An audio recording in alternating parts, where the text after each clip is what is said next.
तर आज ना आमच्याकडे नाश्त्यामध्ये होतं उपीट. तर मी तो उपीट करून घेतलं आणि त्यानंतर जे काही घडले तर ते मी पुढे शेअर केले. त्यामुळे व्हिडिओ नक्की बघा.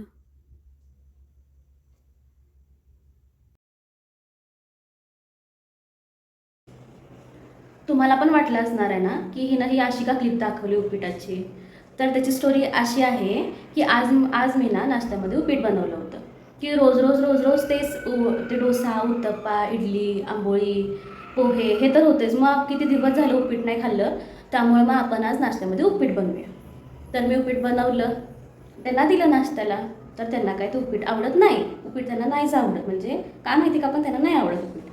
तर मी त्यांना ते दिलं. तर त्यांनी मला वाईट वाटू नये म्हणून, मी एवढं केलं आहे म्हणून, तर 2 घास त्यामधले खाल्लेत त्यांनी. झालं, 2 घास खाल्लेत, हात आले आणि मला काय बोललेच नाहीत ते की बाबा काय म्हणजे मी खाल्ले नाही खाल्ले, मला नको आहे. बाहेर येऊन बघते तर हे ताट असंच होतं. फक्त त्यामध्ये ड्रायफ्रूट आणि दूध फक्त त्यांनी खाल्लेलं आणि पिलेलं. मग मी म्हणलं आता हे हे तर सगळं मला संपवायला पाहिजे.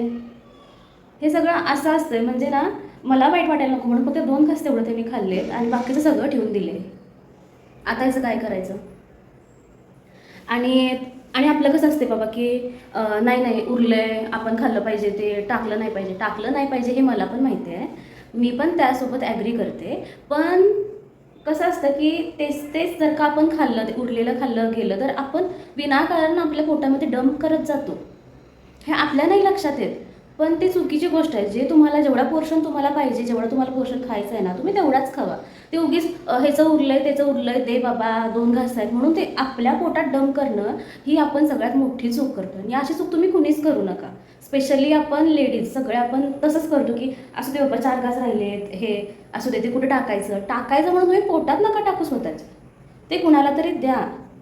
तुमच्या आजूबाजूला कोण असेल तर त्यांना द्या. हे बघितलं ना, माझ्या पण डोक्यात हा एकच विचार आला होता आधी की नाही, मला हे खाल्लं पाहिजे सगळं. कारण हे मला कारण हे मात्र होईल अन्न आणि आपण मात्र नाही करत अन्न, हे पण तितकंच खरं आहे. पण आपण दुसऱ्या साईडनं पण जर का विचार केला तर जी काही छोटी म्हणजे थोडी थोडी जी काही भाजी उरलेली असते ना, ती आपण फ्रीजमध्ये ठेवतोच ना. ती आता नाही लगेच टाकत आपण. 2 दिवसानंतर, 3 दिवसानंतर, 4 दिवसानंतर जेव्हा आपण फ्रीज क्लीन करायला घेतो ना, कधी कधी खूप दिवसांची पण असते. आणि हे प्रत्येकजण रिलेट करतील, हे होतंच प्रत्येकीच्या बाबतीत, हे होतंच होतं. कुणीही हे नाकारू शकत नाही. तर ना आपण हे जे अनावश्यक खाणं जे आपल्या पोटात जे डंप करतो ना, तर हे खूप हानिकारक आहे. ते खूप हानिकारक आहे. तुम्हाला जेवढं लागतंय ना तेवढंच खावा. मला इतका रोज प्रश्न पडतो ना की नाश्त्याला काय करायचं, काय करायचं ते. कारण त्यांना पोहे खाल्ले तर खातील, उपीट तर अजिबात आवडत नाही, जसं तुम्ही बघितलं आहे आता. ॲक्च्युली मला आज ना वेगळं करायचं होतं नाश्त्यासाठी, पण मला काल एडिट करायला खूप वेळ झाला रात्री. आम्हाला दोघांना पण, त्यांचं पण काम होतं, माझं पण काम एडिटचं सुरू होतं. त्यामुळं इतका वेळ झाला ना रात्री की ते मी ॲक्च्युली भिजत घालायला विसरले. त्यामुळं म्हटलं आता ते राहू दे, आता आपण दुसरं काहीतरी करूया. तर असं झालं ते. नाहीतर मग मी आज काही ना काही दुसरंच करणार होते, कारण त्यांना असं वेगळं वेगळंच काहीतरी लागतं रोज नाश्त्याला.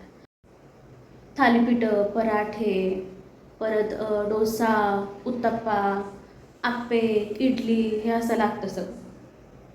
तर असं आहे. तर ते मी भिजत घालायला विसरले काल रात्री.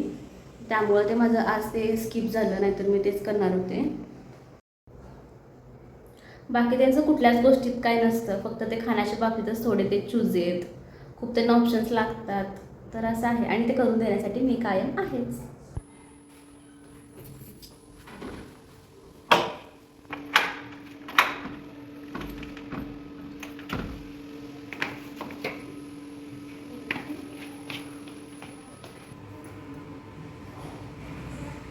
कुठे जायचंय? आता भाजी आणायला जायचं, कारण रविवारी काय जमलं नाही आणायला, त्यामुळं आता जायलाच पाहिजे. ओके, चला.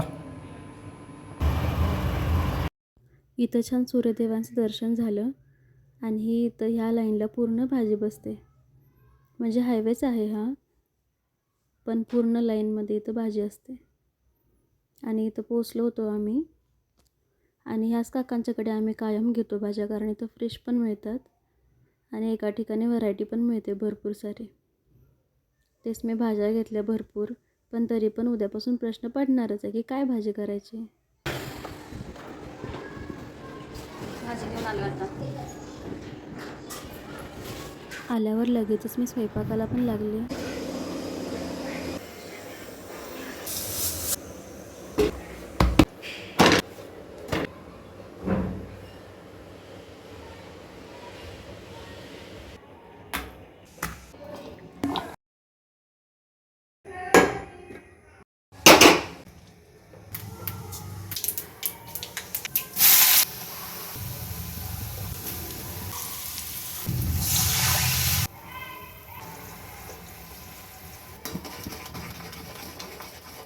इथं मस्तपैकी पिठलं बनवून तयार आहे.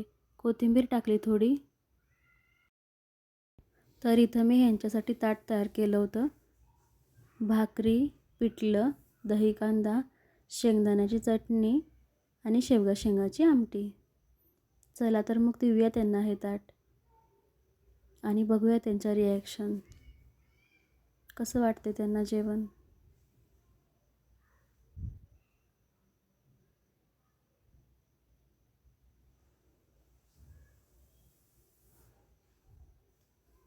तर असा होता आमचा आजचा दिवस.